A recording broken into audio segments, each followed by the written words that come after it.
देश मालवा गहन गंभीर, डग डग रोटी पग पग नीर।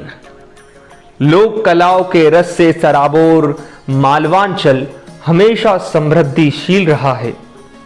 मध्य प्रदेश और राजस्थान के लगभग 20 जिलों में फैली हुई मालवा संस्कृति की समृद्धिशीलता आप इसी से जान सकते हैं कि 12 कोस पे पानी बदले और 5 कोस पे वाणी। यहाँ की वाणी की बात करें तो मालवा क्षेत्र में बोली जाने वाली मालवी सिर्फ एक बोली ही नहीं बल्कि सोंदवाड़ी, रजवाड़ी, दशोरी, उमटवाड़ी, भीली, भोयरी आदि उपबोलियों की माँ भी है। तो चलिए अब ये सामान्य ज्ञान का अध्याय यहीं समाप्त करते हैं और शुरू करते हैं एक बेहद ही खूबसूरत, दिलचस्प और हसीन सफर। लेकिन उससे पहले आप अपनी सारी चिंताओं को एक तरफ रख दीजिए और तैयार हो जाइए एक अजनबी मुसाफिर के साथ किसी अनजान से सफर में चलने के लिए। पर एक बात ध्यान रखिएगा, सफर में धूप तो होगी, जो चल सको तो चलो। केसरिया बालम आवो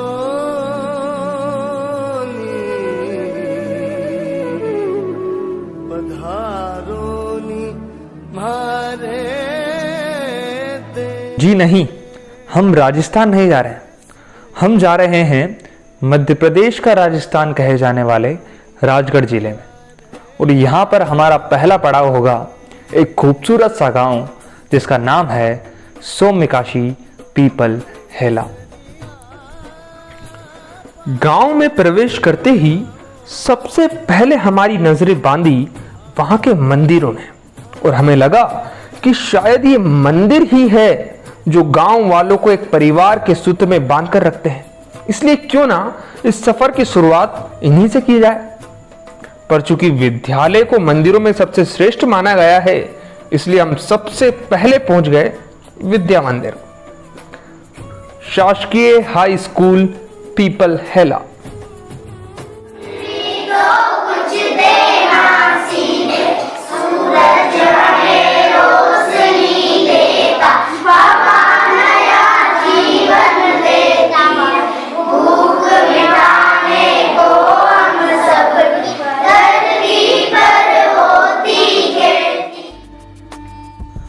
विद्यालय में पहुंचकर ऐसा लगता है मानो वापस लौटकर बचपन की दुनिया में आ गए हों।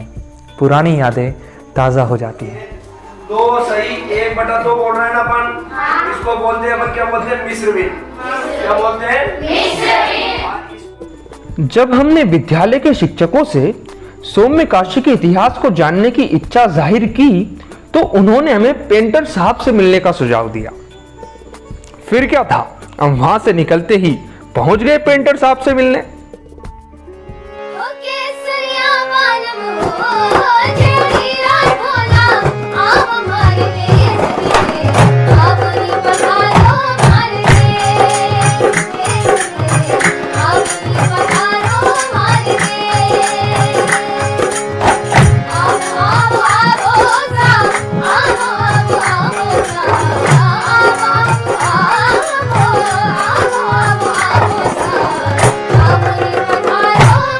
सबसे पहले मैं आपको बता दूं कि इस गांव किसी न किसी वस्तु के पीछे एक पहचान होती है। अब अपने गांव की भी एक पहचान थी, पीपल हेला। तो मेरे दिमाग में चीज़ भी थी कि भाई पीपल हेला क्यों, तो उसके बारे में मैंने सोचा। तो अपने जो बुजुर्ग लोग थे गांव के, बहुत ज़्यादा उम्र, लगभग 100 वर्ष के भी ज़्यादा उम्र के लोग थे, उनके पास में बैठना उठना रहता था। जब मैं स्कूल जाता था, पढ़ता था, बीच में आकर बैठ जाता था। वही मुझे भगाते थे कि मैं थोड़ा गौर से सुनता था उनकी बात को। और मेरा जो विषय था इतिहास तो था ही सही, लेकिन उसके बीच में मेरे साथ सोच ये थी कि यार मैं कुछ नई नई चीज़ें कलेक्शन करूँ। अब उसमें एक बात निकल के आई कि यार अपने गांव का नाम, जब उनकी सुना मैंने कि अपने गांव का नाम पीपलेला है, तो यहाँ देवनारायण भगवान की बारात टाइप निकल रही थी। तो यहाँ से 9 किलोमीटर आगे धुरला गाँव है, वहाँ पे उनकी गाड़ी की धरार टूटी हुई थी, तो उस गांव का नाम उन्होंने धुरला रखा था।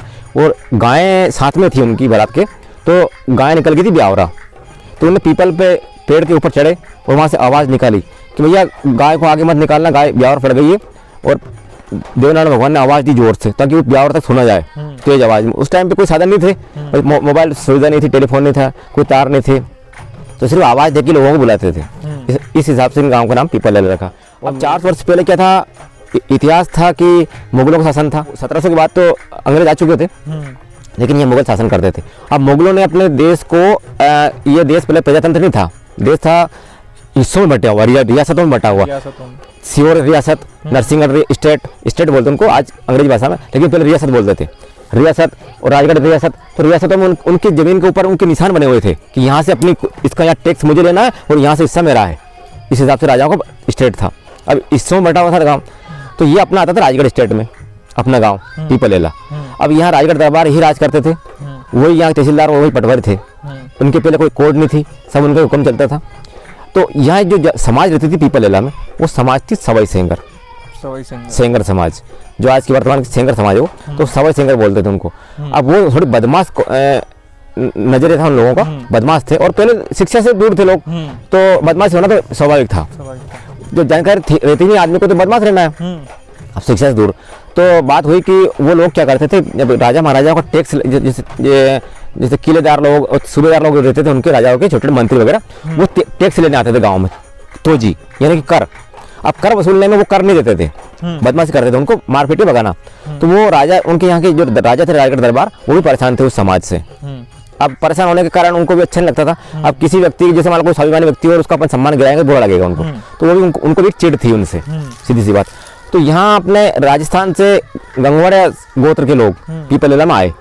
अब जब आए तो 5 भाई आए थे। वो 5 भाई आने के कारण उन्हें लगा कि यार अपने यहाँ परिवार कम है, तो फिर वो उन्होंने रावले परिवार को भी उन्होंने बसाया, मोर्चा खेड़ी से और पुनरखेड़ी से गांव से, कि यार अपने समाज के लोगों को एकत्रित करें ना। फिर जब वो आए तो वो तो आए बाद में, लेकिन ये 5 भाई रहते थे ना, 5 भाई में से 4 भाई खेती किसानी काम देखते थे और एक भाई राजगढ़ दरबार के कचहरी में रोज नित घोड़े बैठ कर जाया करते थे जब कचहरी लगती थी तो।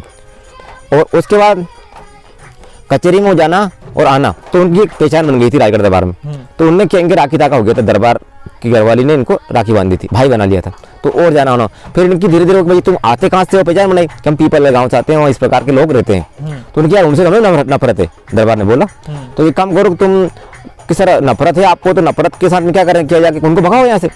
तो उनको भगाओ, हम हमारे दूसरे गोद को ले आए, हमारे समाज को, तो हमारी क्षमता नहीं कि उनको लड़े।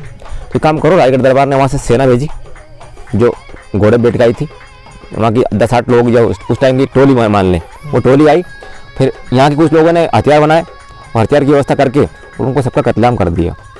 सबका? हाँ, सबका, उन लोगों का।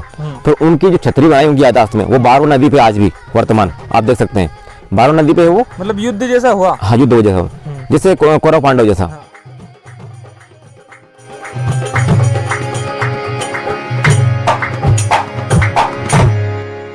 तो ये थी पेंटर साहब से हमारी मुलाकात।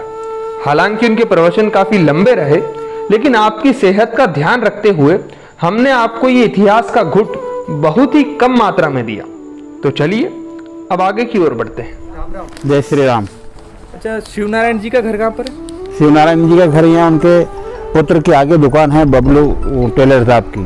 तो वो बस उन्हीं से संपर्क कर लीजिए, वो तो इस दुनिया में है नहीं, और उनके पुत्र से संपर्क कर लीजिए। ठीक, धन्यवाद। शिव नारायण जी एक बुजुर्ग जो कि मालवा भूमि का इतिहास लिखना चाहते थे, लेकिन उन्होंने ये कार्य शुरू ही किया था कि उससे पहले उनका देहांत हो गया। अच्छा, वैसे भी उनकी राइटिंग है? हाँ, ये उनका लिखा है पूरा ही।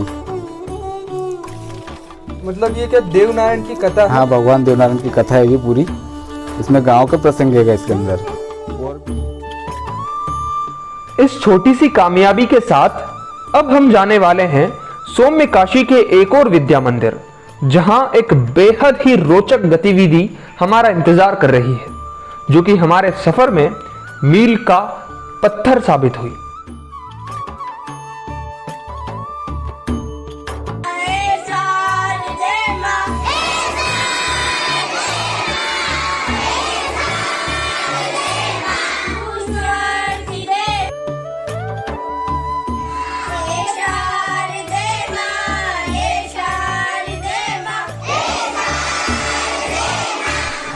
हमारा जो विद्यालय है गुरु गोविंदनाथ बाल विद्यालय पीपललेला है, ये हमारे सिद्ध महापुरुष गोविंदनाथ जी थे जो कि एक पाठशाला चलाते थे और सभी धार्मिक कामों में उनकी बहुत रुचि थी और कुछ बच्चों को पढ़ाते थे। पहले पढ़ने में बच्चों की रुचि नहीं थी, लेकिन वर्तमान समय में सभी पढ़ने में बहुत रुचि रखते हैं। उन्हीं के नाम को ध्यान में रखते हुए हमने सन 2007 में 1 जुलाई 2007 को हमने गोविंदनाथ जी के नाम पर ही गुरु गोविंदनाथ बाल विद्यालय इस पाठशाला का नाम रखा, जो कि 14 साल से संचालित है। जुड़ेंगे लिखा कि श्रुति ने दरवाजों पर सभी को ध्यान देना है कि जो हम संजावली बनाते हैं, ठीक है, उसको हम 5-5 के ग्रुप में डिवाइड कर रहे हैं।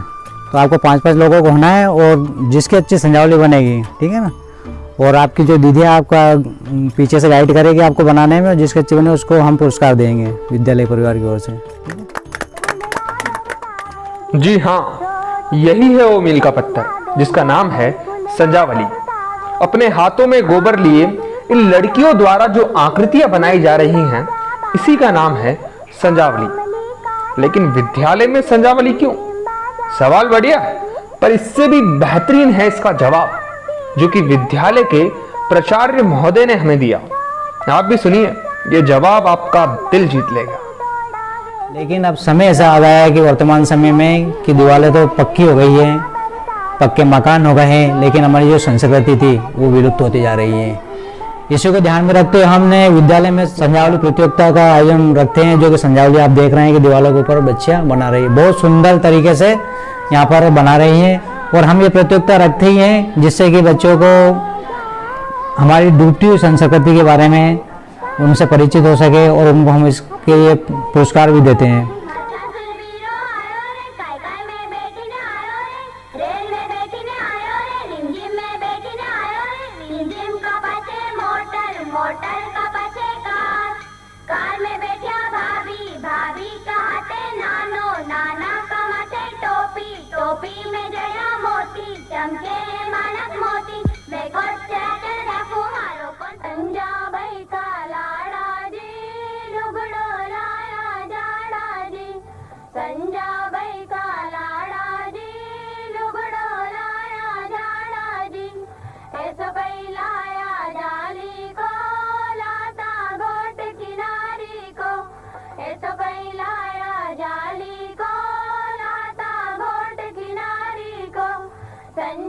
जैसे कि आप देख रहे हैं ये संजाबाई का घर है।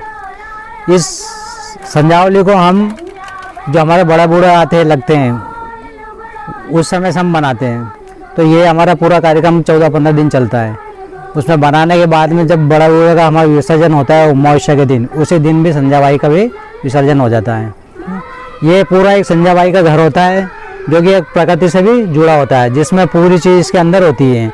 ये संजाबाई है, इसके बाद में ये बंदर है, ये सीताफल का पेड़ है आप जो देख रहे हैं, ये अपनी लिसरनी है जो घरों में काम आती है। ये सूरज चांद जिनसे हमें प्रेरणा मिलती है, रात दिन होते हैं।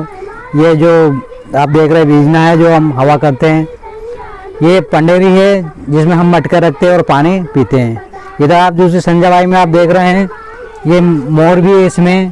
तो इधर संजावली में पूरी चीज़ें होती है जिसको हम, ये हमारी मालवा संस्कृति की एक पहचान है, जिसमें जो कुमारी लड़कियां जो होती हैं वो पूरे 15 दिन इसको बनाती है और उसके बाद में इसका व्रत रखती है अमावस्या के दिन और इसका विसर्जन करती है।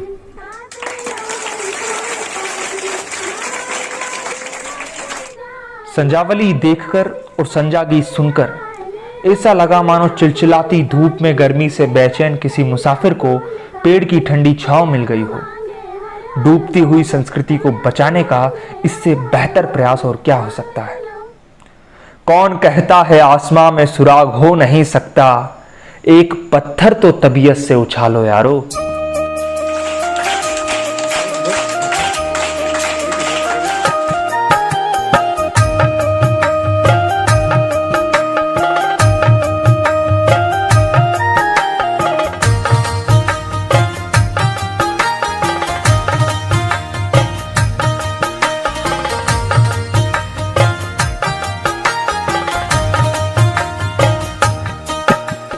छोटी सी गाड़ी लुढ़कती जा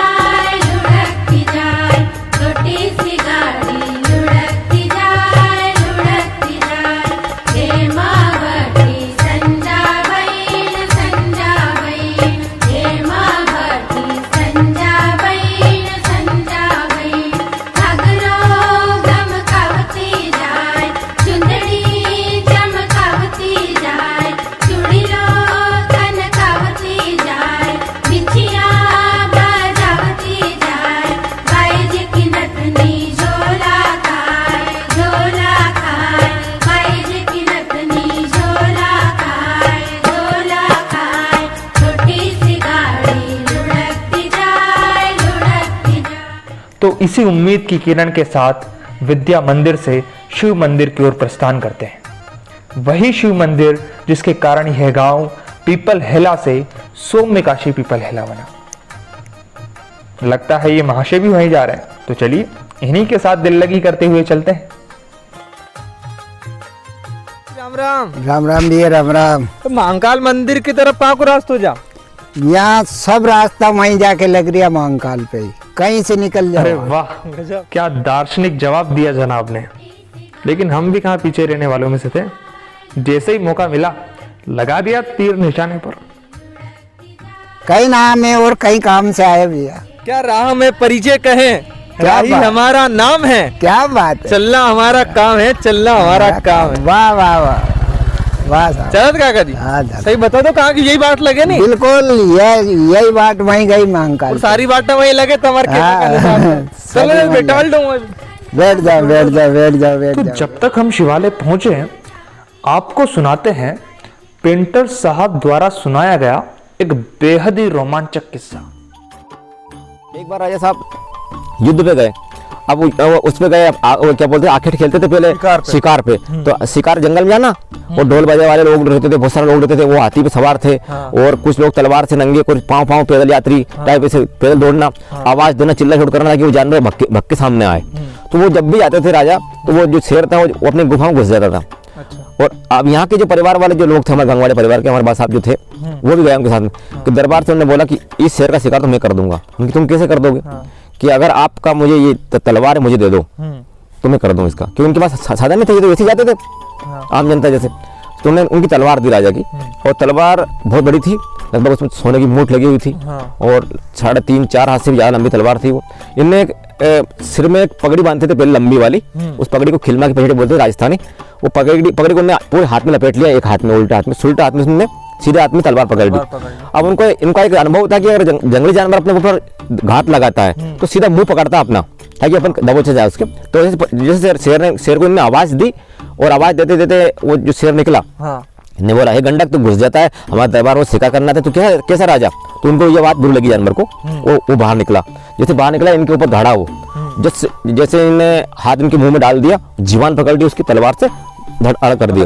और उसी वैसे के वैसे हाथ को उसने जैसे कब्जा किया, दांत पकड़ दिया, और उनकी जो सूरज पोल होती है राजा महाराजा की, वो सूरज पोल जाकर टांग दिया था इनको। फिर इनको बाकायदा सम्मान मिला, और ठाकुर भी बोला इनको, ठाकुर पदवी मिली। और उनको वहाँ के जो मंत्री वगैरह लोग थे, वहाँ की जो सभा स्थिति थी, वहाँ कचेरी लगी हुई थी, और बहुत सम्मान हुआ इनका। और फिर उनको विदा किया, पूर्वज रहे हैं, हमारे पूर्वज रहे। फिर उनको विदा किया बाकायदा, और लोग इनको ये छोड़ने आए गाँव तक, पीपल तक। इस प्रकार से इसका इतिहास है।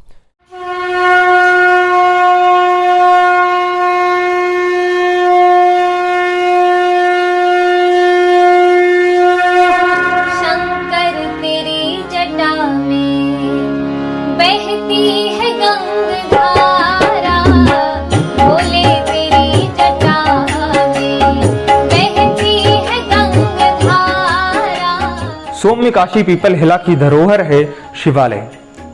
यहाँ के ग्रामवासी बताते हैं कि आज से तकरीबन 400 वर्ष पूर्व जब उनके पूर्वज यहाँ रहने आए, तो उन्होंने इस शिवलिंग को पहले से यहाँ पर स्थापित पाया, यानी इसकी प्राचीनता का पता किसी को नहीं है। बाद में जब मंदिर निर्माण के लिए खुदाई का कार्य शुरू हुआ, तो यहाँ से देवी देवताओं की मूर्तियां निकली, जो कि आज भी निकलती हैं। इसी वजह से इस गांव को सौम्य काशी कहकर पुकारा जाने लगा।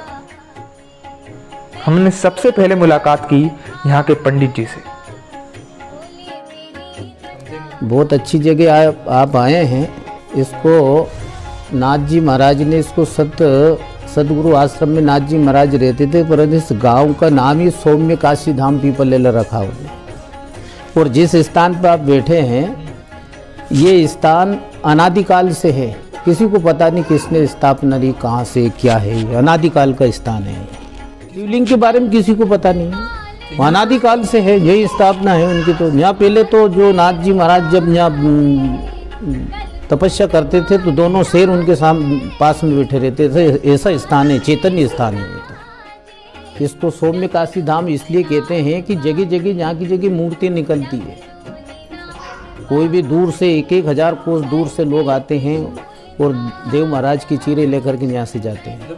ज़मीन में से ऑटोमेटिक निकलते, किसी का मकान का काम चल रहा मकान में से निकलते हैं। कि ऐसा कोई स्थान भारत का नहीं बचा जहाँ से कावड़ नहीं आई। गंगोत्री, जमुनोत्री, बद्री विशाल, केदारनाथ, उज्जैन, ओंकारेश्वर, नासिक, सब जगह से, इलाहाबाद, सब जगह से कावड़ लाते हैं। श्रावण में एक डाक कावड़ जाती है, दौड़ के जाते हैं, और एक जाती है सामूहिक कावड़। इस मंदिर की एक खासियत यह भी है कि यहाँ पिछले 28 सालों से अखंड रामचरितमानस का पाठ चल रहा है। लोग हर मोड़ पे रुक रुक के इतना संभलते क्यों हैं, इतना डरते हैं तो घर से निकलते क्यों हैं, और मोड़ होता है जवानी का संभलने के लिए, यहीं आके सब लोग फिसलते क्यों हैं। कितना सही कहा राहत इंदौरी साहब ने। लेकिन आज से 28 साल पहले जब पीपल हिला के कुछ किशोर बालकों ने जवानी की दहलीज पर कदम रखा तो उनके मन में कुछ अलग ही ख्याल आया। हम यहाँ सावन का महीना था तो हम यहाँ घूम रहे थे गांव में, हम 4-5 लोग थे। तो हमने सोचा कि यहाँ की जगह रामायण जी बिठाए जाए। यहाँ कुछ भी नहीं था, इमली का पेड़ था, कुछ भी नहीं था। जरा सी एक कुटिया बनी हुई थी, एक किशन जी साहब ने बनाई थी, उसमें हमने सोचा कि चलो रामायण जी बिठाया जाए। गांव में हमने चर्चा करी तो गांव वालों ने कहा हाँ बिल्कुल बिठाई जा। तो हमने यहाँ की जगह सावन के महीने में 1992 में रामायण जी का पाठ निरंतर 1 महीने के लिए बिठाई और चलता रहा। तो फिर गांव वालों ने कहा कि इसको चलने दीजिए, तो आज तक वो चली रही है। 28 साल हो गए। जब ये निर्णय लिया था और जिस दिन ये रामायण बिठाई थी उस दिन कैसा दृश्य था, मतलब गांव में कैसा माहौल था? गांव में माहौल ऐसा था कि जैसे कोई यज्ञ हो रहा हो। बहुत अच्छा काम किया तुमने, सभी गांव वालों ने सराहा के। चलो सब यहाँ की जगह कोई बैठने के आते थे, 1 घंटे का टाइम था, वो कोई के 10 मिनट 15 मिनट, इससे ज़्यादा बैठ ही नहीं पाते थे क्योंकि बांटने वाले इतने लोग थे। सभी का सहयोग था, सभी नवयुवक यहाँ आए, जुड़े और सबने निरंतर ये काम चलता रहा। और रात भर मतलब आप यहीं पे रुके? कब तक रुके? रात भर नहीं, हम तो 2-3-4 साल तक यहीं रात में रुकते थे। अच्छा। इसके बाद सहयोग बढ़ता गया, रहते गए यहाँ और रात दिन यहीं रहते थे। हम पढ़ाई करते थे, सिर्फ जाते थे, इसके बाद में फिर यहीं आना और यहीं सोना बैठना सब कुछ यहीं होता था। गांव में ये विशाल मंदिर, राजगढ़ जिले में भगवान शिव पार्वती का इतना बड़ा मंदिर राजगढ़ जिले में कहीं भी नहीं है, जो सभी के सहयोग से आज ये निरंतर पाठ 1992 से लेकर आज तक चल रहा है। और भगवान की, भोलेनाथ की अगर कृपा रही तो ये आगे भी चलता रहेगा। दोस्तों, इनकी बातें सुनकर मुझे मुनव्वर राणा साहब का ये शेर याद आया। तुम्हारे शहर में मैयत को भी सब कंधा नहीं देते, हमारे गांव में छप्पर भी सब मिलकर उठाते हैं। तो 28 साल से सौम्य काशी में अखंड रामचरितमानस सौम्य काशी की एकता की ही प्रतीक है। हम दुआ करते हैं भगवान से कि इस गांव में एकता बनी रहे। चलिए आगे बढ़ते हैं।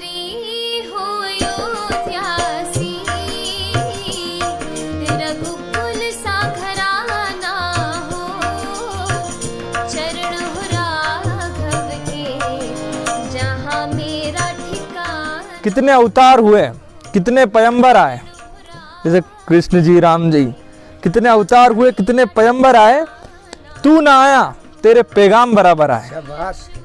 देव नारायण का भी आया नहीं। हाँ, मतलब सब भगवान के अवतार ही थे, खुद भगवान यहाँ पे नहीं उतरे, वो किसी ना किसी रूप में आए यहाँ पे। तो काका जी, जब भी मैं कोई ऐसी घटना सुनता हूँ जिसका होना नामुमकिन सा लगता है, लेकिन ऐसा हो ही नहीं सकता, एक चमत्कार, तो मुझे ये शेर याद आता है कृष्ण बिहारी नूर साहब का। तो ऐसी घटना मैंने अभी इनके मुख से सुनी। सौम्य काशी में एक निवासी यहाँ के जगदीश नागर जी उस शिखर की चोटी पर खड़े होकर वहाँ की सफाई कर रहे थे और वहीं से गिरे और उन्हें खरोच तक नहीं आई। कितने फीट काका जी? 52 फीट ऊपर से वो गिरे और उन्हें खरोच तक नहीं आई। ऐसा कैसे हुआ इन्हीं से जानते, क्योंकि ये उस समय यहीं पर मौजूद थे। तो यज्ञ की तैयारी चल रही थी, 1 साल की हो चुकी थी। तो मंदिर धोने के लिए ऊपर चढ़े शिखर पे चढ़ा। रात की 9 बज रही थी। 9 बजे के समथिंग हम धो रहे थे। तो वहां से जगदीश नागर ऊपर था, मैं नीचे था राम सिंह। तो ऊपर से उन्हें मालूम क्या हुआ, एकदम उसने बोला हे महाकाल, इतने में ठेड़ में टंकी में गिर गया। मैंने सोचा हो गया काम। वो बोले काका चिंता मत करना, कुछ नहीं हुआ, कुछ नहीं हुआ, खरोच भी नहीं आई। बिल्कुल भी नहीं आई खरोच, फंसी बाहर निकाल के कपड़ा पहरा के और फिर मंदिर धोने लग गए। गजब। बोले का ही चमत्कार था, भोले का ही बोले का चमत्कार था हमारे ऊपर कि जो हमारा बिल्कुल भी दाग नहीं लगे कहीं से कहाँ तक। वापस चढ़ गए। पाची वापस तुरंत ही आधा घंटा में नहा धो के पाची चाय पानी करके और ऊपर पाची ए महाकाल पाची माँ ऊपर क्या चढ़िया पाची 50 फीट ऊपर से गिरा। जय महाकाल, जय महाकाल, बम बम बोले। तो क्या हुआ कि ये ट्यूबवेल हमारे पहले यज्ञ के 4 साल पहले लगी थी, तो सूखा बोर कटा था और 400 फीट बोर था। जब हमारा यज्ञ चालू हुआ, यहाँ की पूर्णी चालू की, तो कुछ लोगों ने बोला कि इसको पूर दो, तो क्या ठहरिए इसको देखे कि इसमें पानी है कि नहीं। तो इसमें रस्सी डाल के देखा तो इसमें पानी भरा दिखा। फिर एंड टू एंड मोटर लाए बनवारी नागर की, लाके मोटर डाली तो 4 दिन 4 रात मोटर चली, बाकी मोटर बिल्कुल भी बंद नहीं रही। ये भी एक भोले का ही चमत्कार था हमारे यहाँ। यज्ञ से ठीक पहले पानी आ गया। पानी आ गया। तो दोस्तों, इसे देखकर आपके मन में कोई प्रश्न आ रहा होगा, हमारे मन में भी आया, और उसके समाधान के लिए जब हमने गांव वालों से बातचीत की तो एक बड़ा ही रोचक तथ्य हमारे सामने आया। आपको बता दें कि जो हमारे पूर्व प्रधानमंत्री हैं स्वर्गीय श्री अटल बिहारी वाजपेयी जी, उनका इस गांव से आत्मीय संबंध रहा है। यहाँ के 2 निवासी स्वर्गीय श्री लक्ष्मीचंद पटेल जी और स्वर्गीय श्री भरत नागर जी से उनकी गहरी मित्रता थी, और चूंकि दोनों इसी गांव के रहने वाले थे, इसलिए अटल जी का भी इस गांव से आत्मीय संबंध रहा। आज ना अटल जी हैं, ना पटेल जी हैं और ना नागर साहब हैं, लेकिन गांव वालों ने अपने दिलों की दीवारों पर उनका नाम आज भी स्वर्णिम अक्षरों में अंकित कर रखा है। चलिए आगे बढ़ते हैं।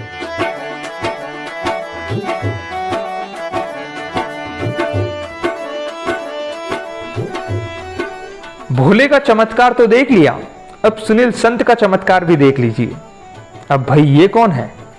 ये हैं सौम्य काशी के कवि, जो कि मालवी में कविता लिखते हैं। जैसे ही हमें पता लगा, निकल गए शाही रथ पर सवार होकर उनकी कविताएं सुनने।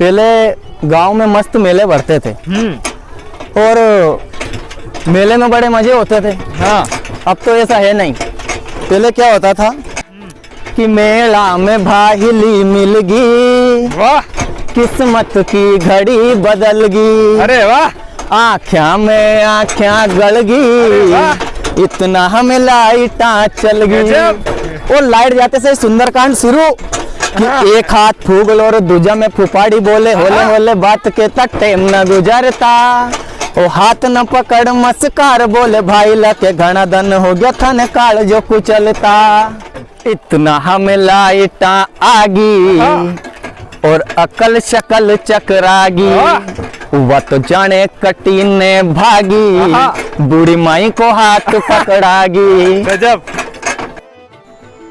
वाह, मजे आ गए। वास्तव में ना तो ये भोले का चमत्कार था और ना ही सुनील संत का। ये चमत्कार था मां हिंदी की एक बेटी का, ये चमत्कार था मालवी का।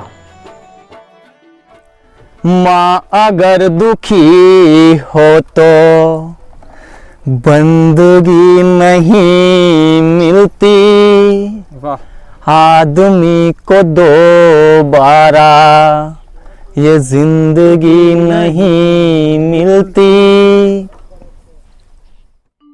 अभी आप तो आशीर्वाद ये है, आप आए जहाँ की जगह, मैं क्या धन्यवाद करूं आपका। बार बार आपको धन्यवाद है कि आपने एक हमारे छोटे से गांव में आकर के महाकाल की ऐसी आपने एक आभा यहाँ की जगह जगह फैलाने का विचार किया। वो बहुत सारी चीज़ें यहाँ देखने की, कसमजा जी महाराज का स्थान है, सदगुरु आश्रम है, वर्तमान में बेससु महाराज की धाम लगी हुई है और केसरिया जी महाराज की धाम लगी है। सब हमारा देवभूमि है, पूरे चारों तरफ। हाँ, इस गांव को देवताओं ने संभाल रखा है। अरे आप प्रसन्न रहिए, मंत्रार्था सफला संतु पूर्णा संतु मनोरथा, भगवान तुम्हारी हर मनोकामना पूरी करे। हमारे एक छोटे से गांव में आप पधारे हैं, होगा गुलशन में फूल तो खिलेगा जरूर, और समय मिला तो सर आपसे पुनः हम मिलेंगे जरूर इसी जगह।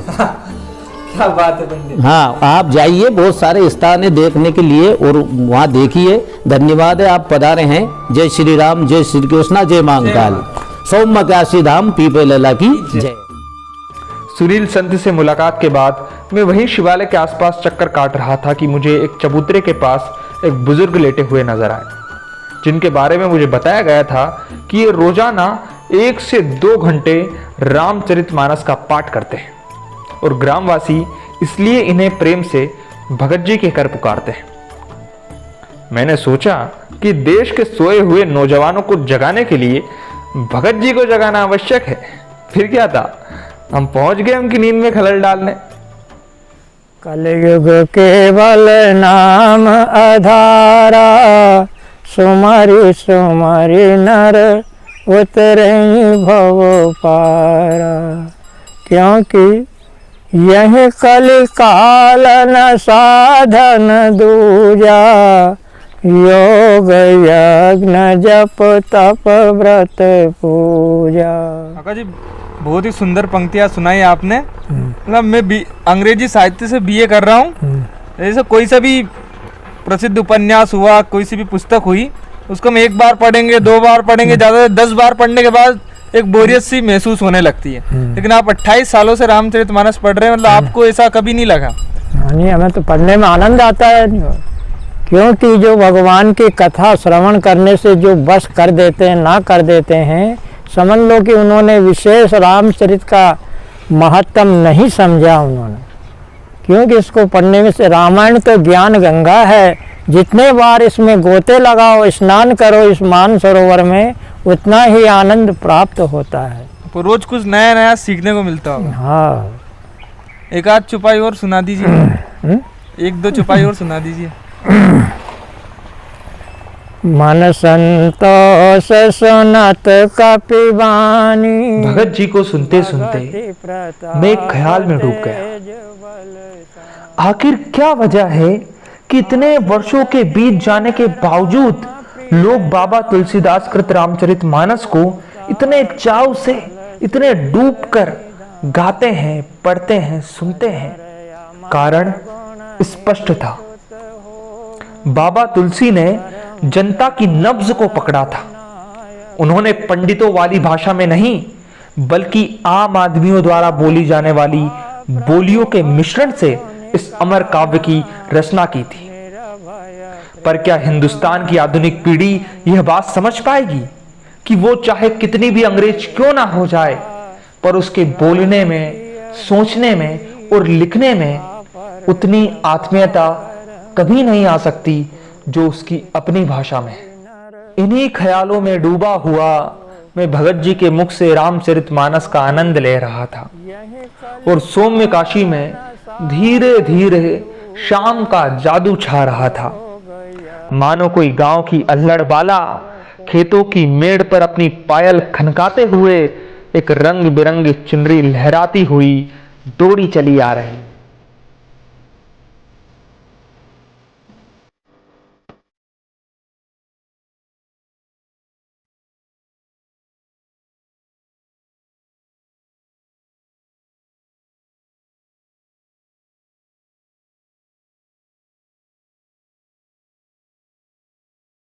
सौम्य काशी का दिन ही इतना खूबसूरत था, तो कल्पना करिए कि शाम कितनी हसीन होगी। और ये कल्पना तब तक करते रहिए जब तक हम इस डॉक्यूमेंट्री का दूसरा भाग नहीं ले आते। तब तक के लिए इस मुसाफिर को इजाजत दीजिए। कदनी पड़ेगा मालवा में काल, अमर कर जय राज, गोजा में खेले थारे फूल।